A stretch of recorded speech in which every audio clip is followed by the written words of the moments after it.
Seems like you can't go more than a few weeks these days without hearing about more disturbing information on CTE.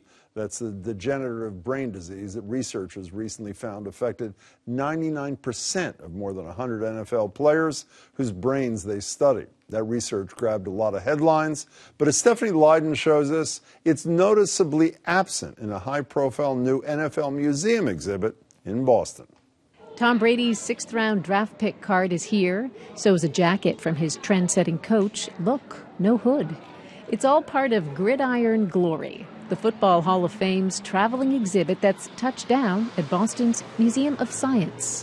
What does football have to do with science? That is a fantastic question, and the answer is almost everything. There's anatomy, technology, you can hear the coach in these helmets, and, of course, momentum. But in this celebration of America's most popular sport, walking to the left across the 50.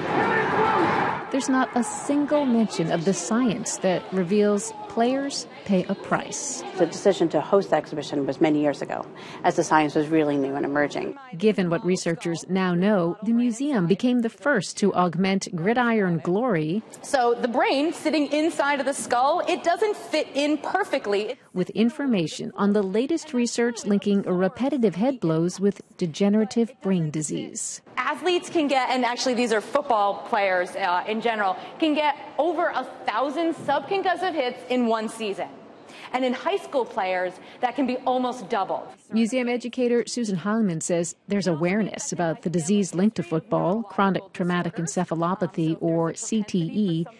But here's what she says often surprises her audiences. You could have CTE without ever having gotten a concussion, but you just have all these subconcussive hits. The goal of this presentation and another exhibit that asks if contact sports should be banned for kids 14 and under is less about offering an answer and more about igniting discussion. What we found in the past is that when we provided this type of open-ended question and we invited in people to bring in their personal experience, their social values, and the scientific evidence, they're more likely to move away from a polarized yes and no as an answer to maybe. Ask 11-year-old Owen Champlin if he wants to play football someday, and the answer is yes, but sometimes I kind of worry about playing because I see a lot of football players getting concussions and sometimes even breaking stuff. Here at the museum, they'd call that evidence.